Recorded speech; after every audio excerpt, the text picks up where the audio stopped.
Okay guys, நீங்கள் பார்த்துட்டு இருக்கிறது டிசிடி. நான் உங்கள் ராகுல். India vs Australia first T20 மேட்ச்சில் நம்ம இந்தியன் டீம் ஒரு போராடி ஒரு தோல்வியை சந்திச்சாங்க. இதை அடுத்து இந்த செகண்ட் T20 மேட்ச் இன்னைக்கு பெங்களூரில் நடக்க போகுது. இந்த T20 மேட்ச்சில் நம்ம இந்தியன் டீமோட ஸ்குவாட் எப்படி இருக்கும் அப்படின்ற ஒரு ப்ரீ மேட்ச் அனலைசேஷன் தான் இந்த வீடியோ.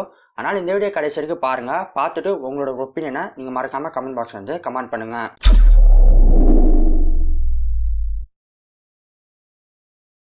இந்த வீடியோ ஸ்டார்ட் பண்ணுறதுக்கு முன்னாடியே நாங்கள் ஒரு விஷயத்தை தெளிவாக சொல்லிடுறோங்க. இந்த வீடியோவில் நாங்கள் சொல்ல போகிற இந்த 11 பேர் கொண்ட டீம் பார்த்தீங்கன்னா எங்களோட ஒரு ப்ரெடிக்டட் பிளேயிங் லெவன் தான். இது அப்படியே மேட்ச்சில் இருக்குமா அப்படின்றதுலாம் எங்களுக்கு தெரியாது.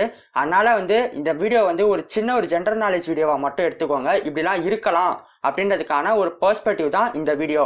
நாங்கள் ஏன் இதை சொல்கிறோன்னா, நிறைய பேர் மேட்சை பார்க்குறாங்க. பார்த்துட்டு சப்போஸ் அதில் 1-2 சேஞ்சஸ் இருந்தால் நீங்கள் என்ன தப்பாக சொல்கிறீங்க, பொய் சொல்கிறீங்க நீங்கள் அப்படின்ற மாதிரி பேசுகிறாங்க. அதனால தான் நான் இதை ஃபஸ்ட்டே தெளிவாகவே சொல்லிடுறேன். அந்த வகையில் இப்போது எங்களோட ப்ரெடிக்டட் 11ல் ஃபஸ்ட்டு ஓப்பனர்ஸ் யாராக இருப்பாங்கன்னு பார்த்தீங்கன்னா கண்டிப்பாக KL ராகுல் இருப்பார். ஏன்னா போன மேட்ச்லேயே நல்ல ஒரு பெர்ஃபார்மன்ஸ் இந்தியன் டீமுக்கு கொடுத்தாரு. அவரோட ஒரு பேட்டிங் பார்த்தீங்கன்னா நல்ல ஒரு பாசிட்டிவான ஒரு ஸ்டார்ட் இருந்துச்சு. அந்த வகையில் அவர் எங்களோட ஓப்பனராக கண்டிப்பாக இந்த மேட்ச்சில் இருப்பார் அப்படின்றத நாங்கள் கெஸ் பண்ணுறோம். அந்த வகையில் அவருக்கு கோ ஓப்பனராக யார்? ஒன்று ஷிகர் தவானா, இல்லைனா ரோஹித் சர்மாவா? இப்படி பார்க்கும்போது மேக்ஸிமம் ரோஹித் சர்மாவுக்கு தான் வாய்ப்பு இருக்குது. ஏன்னா நம்ம இந்தியன் டீமோட வைஸ் கேப்டன் ரோஹித் சர்மா. அது மட்டும் இல்லாமல் ஒரு மேட்ச் போன மேட்ச்சில் மட்டும் அவர் நல்லா விளையாடலை அப்படின்ற காரணத்துக்காக அவரு டீம் விட்டு எடுக்கிறது என்னை பொறுத்த வரைக்கும் ஒரு கரெக்டான ஒரு விஷயமா இருக்காது. அந்த வகையில் என்னோட ஒரு ஓப்பனர் பார்த்தீங்கன்னா ரோஹித் சர்மா தான் நான் சொல்லுவேன்.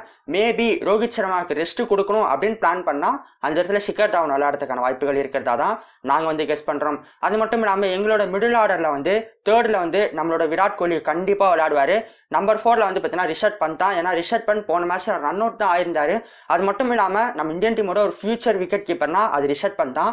அதனால கண்டிப்பாக ரிஷப் பந்த் இந்த டீமில் இடம் பெறுவார். நம்பர் 5 பொசிஷனில் wicket keeper batsman MS Dhoni தான் விளையாடுவார். போன மேட்ச்சில் மிகப்பெரிய ஒரு கிரிட்டிசிசத்தை நம்ம MS தோனி சந்திச்சாரு. ரொம்பவே ஸ்லோவான ஒரு ஸ்டார்ட் இந்தியன் டீமுக்கு கொடுத்தாரு. அவர் நினைச்சிருந்தா சிங்கிள்ஸ்லாம் ஓடி இருக்கலாம், ஏன் அதை தவிர்த்தாருன்னு தெரியல. அந்த வகையில் பார்த்தீங்கன்னா MS தோனியோட ஒரு பேட்டிங் போன மேட்ச் ரொம்பவே மோசமாக இருந்துச்சு அப்படின்றது தான் நெட்டிசன்ஸோட ஒரு பெரும்பாலுமான ஒரு கருத்தாக இருக்குது. அந்த வகையில் இந்த மேட்ச்சில் MS தோனி எப்படி விளையாட போகிறாரு அப்படின்றத பார்க்க நான் ரொம்பவே இன்ட்ரெஸ்டிங்காக இருக்கேன்.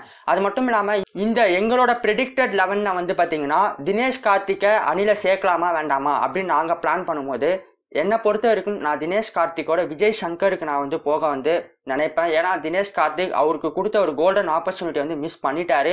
அந்த வகையில் பார்த்தீங்கன்னா நம்மளோட விஜய் சங்கருக்கு அந்த இடத்துல வாய்ப்பு கொடுத்தா மேபி அவர் நல்ல ஒரு பர்ஃபார்மன்ஸை கொடுத்துட்டாருன்னா அது நம்ம இந்தியன் டீமுக்கு கண்டிப்பாக யூஸ்ஃபுல்லாக இருக்கும் இல்லையா, வேர்ல்டு கப்பில் ஒரு டீம் செலக்ட் பண்ணுறதுக்காக.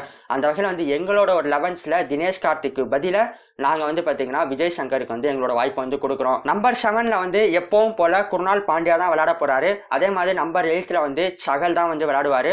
அதில் எந்தவித ஒரு டவுட்டுமே கிடையாது. நம்பர் 9 எப்போவுமே போன மேட்ச்சில் மயன் மார்க்கண்டே அவ்வளோவா போலிங் பண்ணலை.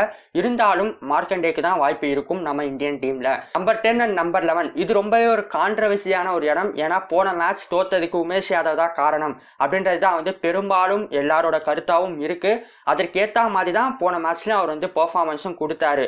அந்த வகையில் பார்த்தீங்கன்னா உமேஷ் யாதவ் இந்த மேட்ச்சில் இருப்பாரா அப்படின்ற ஒரு கேள்விக்குறி வருது. என்ன பொறுத்த வரைக்கும் இருந்தால் நல்லா இருக்கும் அப்படின்னு தான் நான் நினைப்பேன். ஏன்னா இது ஒரு 20 ஓவர் ஃபார்மேட், ரொம்பவே குயிக்கரான ஒரு ஃபார்மேட். வெறும்னே ஒரு போலர் 4 ஓவர் தான் வீச போறாரு.